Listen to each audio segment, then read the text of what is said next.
Shalom, dimanapun Anda berada hari ini, kita berjumpa lagi di dalam renungan tengah minggu yang saya beri judul Kehilangan Kasih Mula-Mula. Sebelum kita mengerti makna nubuatan dalam surat kepada jemaat di Efesus, kita harus mengetahui latar belakang kota Efesus. Kota ini adalah kota dagang yang sangat penting di Asia Kecil. Kota ini sangat berperan baik dari segi politik, agama, maupun secara ekonomi. Dari segi ekonomi, kota Efesus adalah kota dagang termasuk di Asia Kecil. Sedangkan dari segi agama, kota Efesus menjadi pusat dan barometer perkembangan agama-agama. Di kota ini tidak hanya agama Kristen yang berkembang pesat, tetapi juga ritual pemujaan kepada dewa-dewi. Sehingga tidak mengherankan jika kota Efesus terdapat kuil yang sangat besar. Kuil ini menjadi kebanggaan penduduk kota Efesus pada saat itu dan mempunyai 127 tiang yang sangat besar yang terbuat dari marmer. Semua tiang dilapisi emas dan batu-batu permata yang sangat indah. Di dalam kuil terdapat patung Dewi Diana. Nah, kalau kita mendengar nama Diana, benak kita menggambarkan seorang wanita yang sangat cantik, bukan? Namun Dewi Diana yang ada dalam kuil itu tidak cantik, tapi pendek, hitam, dan gemuk. Meskipun demikian, berjuta-juta orang menyembah dia di dalam kuil tersebut. Para imam, baik laki-laki maupun perempuan, melakukan percabulan. Oleh karena itu, Dewi Diana tidak lepas dari gambaran kenajisan dan kebobrokan moral. Namun, seperti yang tertulis di dalam Alkitab, di mana kejahatan dan pemujaan kepada ilah-ilah semakin bertambah, maka kasih karunia Tuhan akan semakin bertambah pula. Di tengah banyaknya pemujaan kepada dewa, kota Efesus ini disebut juga sebagai kota terang dari Asia. Di tempat seperti itulah kekristenan mulai bertumbuh. Rasul Paulus melalui jemaat di Efesus lebih lama daripada jemaat lainnya. Rasul Paulus banyak membina dan menumbuhkan jemaat yang ada di Efesus. Kalau kita mencermati di negara kita, di Indonesia, dari kacamata iman kejahatan, kekacauan semakin besar, namun pada saat yang sama Allah tidak tinggal diam. Dia membangkitkan hamba-hambanya, tentara-tentaranya, supaya semakin banyak orang yang merasakan kasih karunia Tuhan. Apa makna kehilangan kasih mula-mula yang terjadi dalam jemaat Efesus? Sebelumnya, saya ingin menyinggung kenyataan yang banyak terjadi di dalam rumah tangga Kristen. Apa yang terjadi? Banyak rumah tangga yang kelihatannya giat dan aktif. Saudara, sebagai istri, mulai bangun pagi hingga malam hari, terus-menerus bekerja. Semua urusan tertangani dengan beres. Atau Anda yang menjadi pegawai, kerja mati-matian. Atau saudara sebagai pelayan Tuhan, sebagai pendoa, sibuk luar biasa di dalam pelayanan. Jika demikian keadaannya, kita perlu berhati-hati, saudara. Apakah saudara sebagai seorang ibu rumah tangga, kepala keluarga, atau sebagai pelayan Tuhan, di balik dari kesibukan yang luar biasa, ada bahaya yang sangat mengancam. Begitu sibuknya dengan pelayanan dan aktivitas, kita memulai meninggalkan kasih yang mula-mula, dan itu merupakan dosa yang dalam. Teguran yang keras ini tertulis di dalam kitab Wahyu, pasalnya yang kedua, ayatnya yang keempat. Namun demikian aku mencela engkau, karena engkau telah meninggalkan kasihmu yang semula. Jemaat Efesus ini rajin, bertekun, tidak kompromi dengan dosa, dan kritis. Tapi Allah mencela mereka karena meninggalkan kasih yang mula-mula. Apa arti kasih yang mula-mula? Secara sederhana, saya bisa menjelaskan melalui sebuah peristiwa sehari-hari. Seorang istri yang sibuk mengurus anak, rutin mengerjakan pekerjaan dengan beres, tapi sudah tidak ada kasih. kasihnya kepada suami dan juga kepada anaknya sudah dingin. Kasih bisa saja tetap rajin melayani suami dengan setia, tapi kasih kita sudah tawar.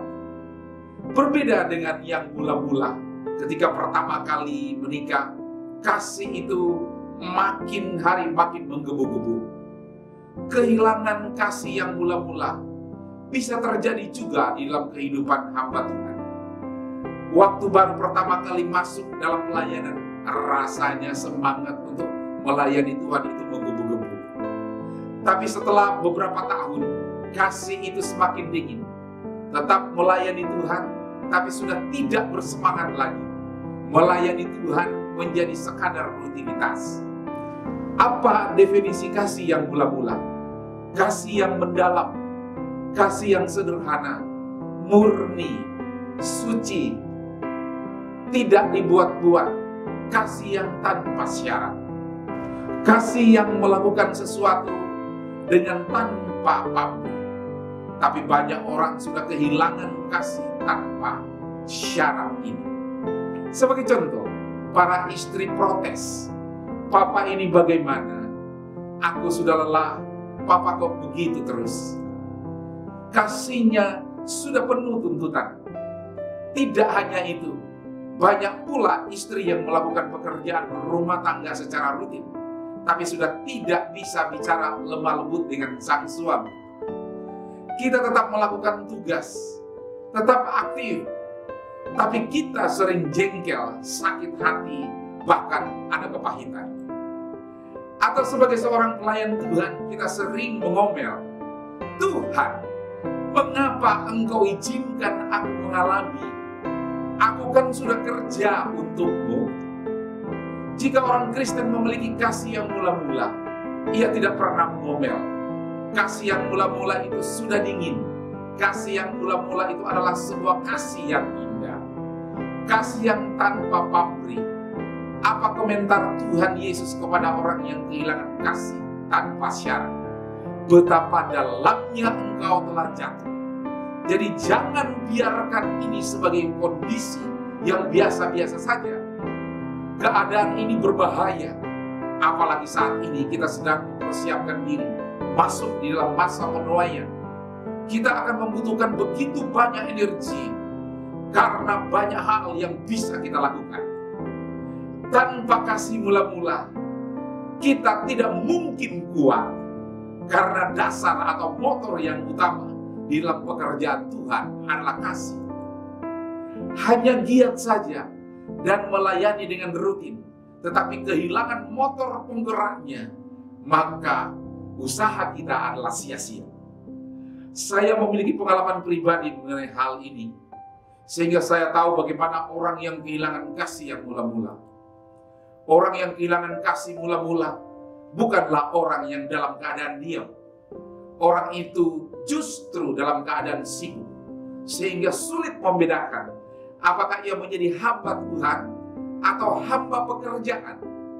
Dia terus sibuk dari pagi sampai malam. Orang yang kehilangan kasih mula-mula lebih mengutamakan pekerjaan daripada memiliki pekerjaan. Siapa yang memiliki pekerjaan? Kristus.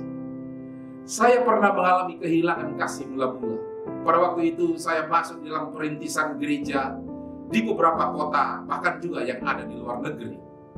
Waktu itu dimulai bagaimana menyiapkan tenaga, keuangan, belum lagi dengan pelayanan di regional yang begitu banyak masalah di gereja lokal yang harus diselesaikan. Sampai satu ketika Allah memulihkan hidup saya. Ketika pujian dinaikkan, saya membuka hati saya dan mengakui di hadapan Tuhan bahwa saya manusia yang berdosa. Allah membentuk saya melalui meeting Zoom hamba Tuhan yang lain lewat firman yang ia sampaikan. Dan ada satu ayat di dalam Yesaya 33 ayat yang ke-23 yang membekas, yang sangat memberkati di dalam kehidupan saya hari ini. Tali-talimu sudah kendor, tidak dapat mengikat teguh tiang layar di tempat, tidak dapat membentangkan layar. Ini adalah gambaran seorang pelayan Tuhan, anak Tuhan, seorang pria Seorang ibu yang hanya sibuk dengan urusan-urusan anak rumah tangga. Tali mereka sudah kendor karena kekurangan waktu untuk Tuhan. Dalam ayat yang ke-23 dituliskan bahwa tali-tali yang sudah kendor tidak dapat menahan tiang-tiang. Tiang itu menggambarkan iman. Oleh karena itu sudah kendor, maka layar tidak dapat dikembangkan. Jika hal tersebut terjadi, hidup kita akan menjadi tidak efektif. Di dalam Wahyu pasal yang kedua, ayat yang ke-5a mengatakan demikian. Sebab itu ingatlah betapa dalamnya engkau telah jatuh. Bertobatlah dan lakukanlah lagi apa yang semula engkau lakukan. Nah, bagaimana orang yang hidupnya kehilangan kasih yang mula-mula? Berikut ciri-cirinya orang yang kehilangan kasih yang mula-mula. Saya memperhatikan orang yang kehilangan kasih mula-mula memiliki 3 ciri, yaitu yang pertama, orang kehilangan kasih mula-mula tidak memiliki waktu untuk Tuhan. Ketika ingin berdoa, orang itu akan merasa mengantuk. Demikian juga membaca firman Tuhan pun dilakukan dengan bermalas-malasan. Orang yang masih memiliki kasih mula-mula biasanya senang dekat dengan orang yang kita cintai, bukan? Jika kita selalu terburu-buru dan ingin cepat-cepat dalam komunikasi dengan Allah, kemungkinan besar kita sudah kehilangan kasih. Kita bisa belajar dari perang Teluk.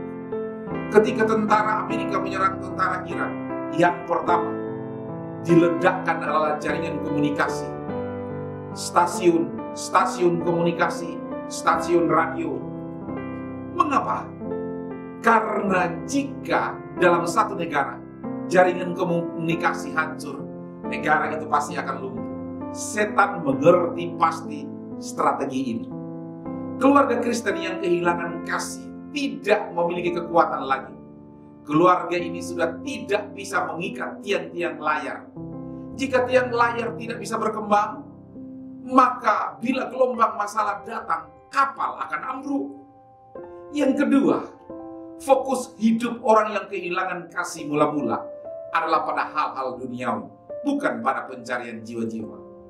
Jika dia melayani, pikirannya diarahkan pada bagaimana mendapat lebih banyak uang, atau pikirannya tertuju kepada bagaimana menjadi pelayan yang terkenal. Seorang istri biasanya akan memfokuskan diri pada bagaimana anak-anaknya lebih pintar dengan bermacam-macam les. Saya pikir masa-masa ini membuat orang seperti robot. Anak kecil saja sudah diperlakukan seperti robot. Pulang sekolah harus ikut ekstrakurikuler dan bermacam-macam les yang lainnya. Kapan anak-anak memiliki waktu untuk mengenal firman Tuhan? Hanya seminggu sekali lewat sekolah minggu. Hanya 1 jam dalam seminggu. Anak-anak akan mendapat apa? Akan terjadi apa generasi anak-anak tersebut? Bukalah mata saudara. Setan mau menghancurkan generasi ilahi. Bapak dan ibu sekalian yang saya kasihi, sebagai orang Kristen, sebagai orang tua Kristen, yang harus bertanggung jawab agar anak-anaknya bertumbuh dalam kasih kepada Allah. Jika tidak, mereka akan hanyut. Orang yang kehilangan kasih mula-mula lebih mengasihi dunia daripada mengasihi Allah. Seperti yang tertulis dalam 1 Yohanes pasalnya yang kedua, ayat yang ke-15 sampai dengan ayat yang ke-17 mengatakan demikian. Janganlah kamu mengasihi dunia dan apa yang ada di dalamnya. Jikalau orang mengasihi dunia, maka kasih akan Bapa tidak ada di dalam orang tersebut. Sebab semua yang ada di dalam dunia ini, yaitu keinginan daging dan keinginan mata, serta keangkuhan hidup, bukanlah berasal dari Bapa, melainkan berasal dari dalam dunia ini. Dan dunia ini sedang lenyap dengan keinginannya, tetapi orang yang melakukan kehendak Allah tetap hidup untuk selama-lamanya. Di tengah krisis yang masih berkecamuk, iblis menjerat kita dengan berbagai kesibukan. Apa tujuannya? Supaya kita lebih bergantung dan menempel pada dunia. Sibuk, tapi tidak tahu untuk apa kita sibuk. Seorang ibu bercerita tentang anaknya yang dibekali gadget atau handphone ketika ia ke sekolah, dengan maksud tujuannya untuk mempermudah komunikasi saat ia menghubungi anaknya hendak dijemput. Akan tetapi anaknya tersebut menggunakannya dengan kesalahan fatal. Ia mulai masuk ke situs pornografi yang pada akhirnya anaknya rusak berat dalam hidupnya. Belum lagi minta gonta-ganti handphone, tagihan pembayaran iuran handphone membengkak, mabuk, dan berbagai macam masalah si anak yang dihadapi hari itu. Mari Bapak Ibu Saudara pikirkan lebih jauh untuk memperkenalkan setiap anak-anak sejak dini dengan firman Tuhan dan mengasihi Allah lebih dari segalanya. Itu jauh lebih baik, kan? Ayat di atas ini menggambarkan bahwa kita harus melakukan segala sesuatu dengan motivasi untuk Tuhan. Dengan demikian, jerih payah kita tidak akan pernah sia-sia. Orang yang tenggelam dalam kesibukan biasanya merasa bahwa waktu begitu cepat berlalu. Dia seringkali tidak ada waktu untuk bersekutu dengan Tuhan. Jangan biarkan hidup ini dikuasai oleh berbagai kesibukan tanpa kita mengetahui untuk apa dan untuk siapa kita melakukan semuanya itu. Yang ketiga, orang yang kehilangan kasih mula-mula biasanya memiliki akar kepahitan yang tidak mau dibereskan. Orang yang mau dikuasai oleh kebencian, kepahitan berarti dia tidak memiliki kasih mula-mula. Kepahitan sering muncul di tengah-tengah keluarga, bukan? Sebagai istri yang merasa sudah melakukan semua kewajibannya, baik sebagai pasangan hidup maupun sebagai ibu rumah tangga, sangat pahit ketika menjumpai suaminya berselingkuh dengan wanita lain, atau anaknya hamil di luar nikah, terlibat pergaulan yang buruk, kecanduan narkoba, dan sebagainya. Sebagai suami, sudah berusaha bekerja dengan baik, tapi gagal terus, bahkan dikeluarkan dari tempat di mana dia bekerja. Sebagai pengusaha, mengalami kerugian besar karena ditipu oleh partner kerjanya yang bisa saja beragama Kristen atau masih saudara dekat. Sebagai anak, kecewa karena orang tua hanya sibuk mencari uang, tidak ada waktu memberi kasih sayang dan perhatian kepada anaknya. Sebagai pelajar atau mahasiswa, kita kecewa karena sudah berusaha dengan jujur untuk tidak mencontek, tapi yang mencontek mendapat nilai yang lebih bagus daripada yang jujur. Sebagai hamba Tuhan, kita juga bisa mengalami kepahitan karena kita merasa jerih lelah di ladang Tuhan. Sia-sia. Tuhan tidak mendengarkan doa kita. Mengapa permohonan kita tidak dijawabnya? Mengapa jemaat kita berkurang dan pindah ke tempat yang lain? Mengapa anak kita sakit dan meninggal? Banyak sekali cara yang dipakai setan untuk membuat orang Kristen tidak pandang bulu, mengalami kekecewaan dan kepahitan. Setelah kita mengerti 3 ciri orang yang kehilangan kasih mula-mula, maka sekarang kita akan belajar bagaimana kita kembali kepada kasih mula-mula. Ada 3 cara untuk kembali kepada kasih mula-mula. Bagaimana caranya agar kita bisa kembali kepada kasih yang mula-mula? Kita akan menemukannya dengan cara yang terdapat dalam kitab Wahyu pasalnya yang kedua, ayatnya yang ke-5b.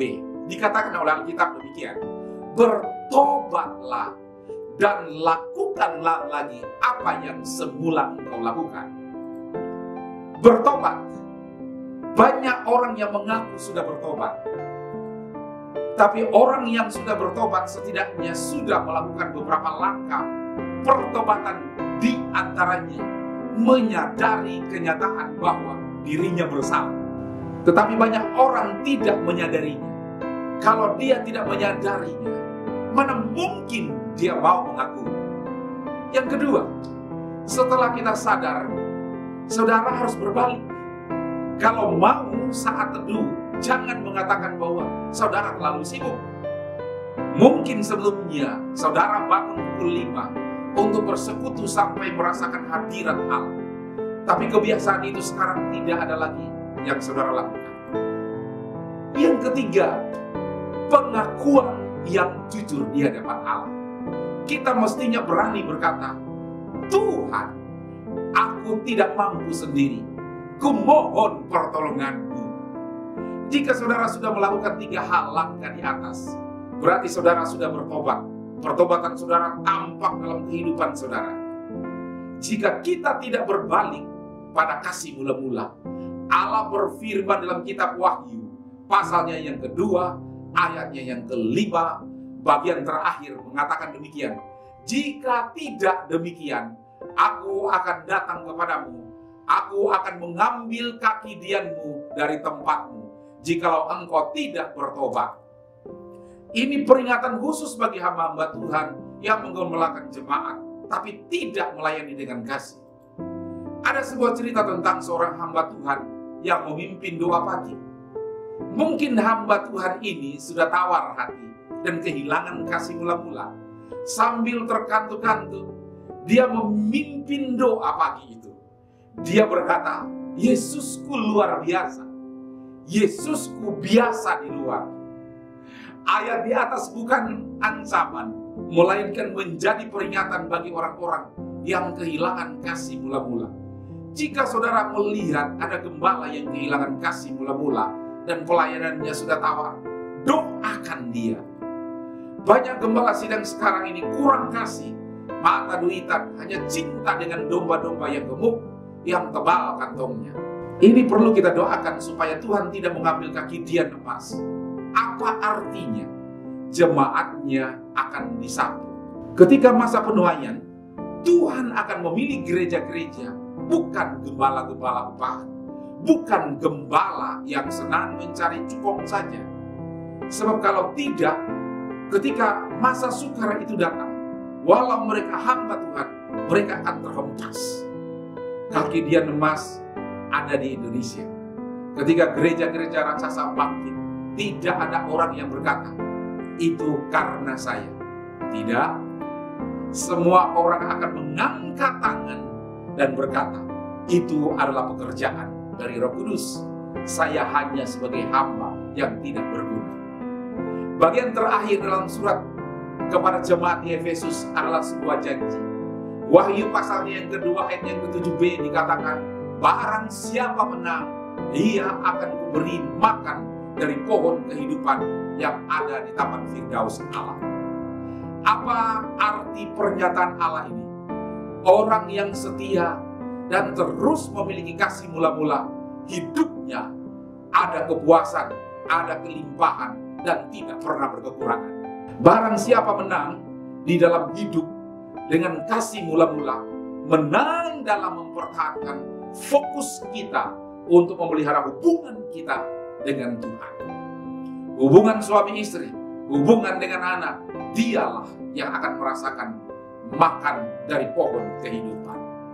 Ketika masa sukar itu tiba, perahu hidup saudara dengan saya tidak akan pernah terombang-ambing, karena tiap layar kita terikat dengan kuat, tidak mudah putus, tapi kokoh sehingga sampai ke tempat tujuan surga yang mulia. Tuhan memberkati kita semua. Mari saya berdoa. Tuhan, kami bersyukur, kami berterima kasih untuk renungan ini. Kami minta kepada setiap kami, biar kami juga perlu mengerti dan berbalik ketika kami berada di dalam tawar hati kami. Kami mulai menjauh dari persekutuan dengan Allah. Ampuni setiap kami ya Allah. Kami akan mengambil langkah-langkah yang tegas di dalam perjalanan hidup kami. Kami akan kembali kepada kasih yang mula-mula, mencintai Engkau lebih dari segalanya. Terima kasih untuk setiap mereka yang mendengarkan firman ini. Berkati setiap keluarga mereka masing-masing, berkati masa depan mereka, berkati pekerjaan, berkati untuk pengenalan Allah yang benar. Kami sungguh bersyukur dan berterima kasih. Di dalam nama Tuhan Yesus Kristus, Allah kami yang hidup, kami mengucap syukur dan berdoa. Kita yang percaya katakan, amin. Tuhan memberkati kita semua.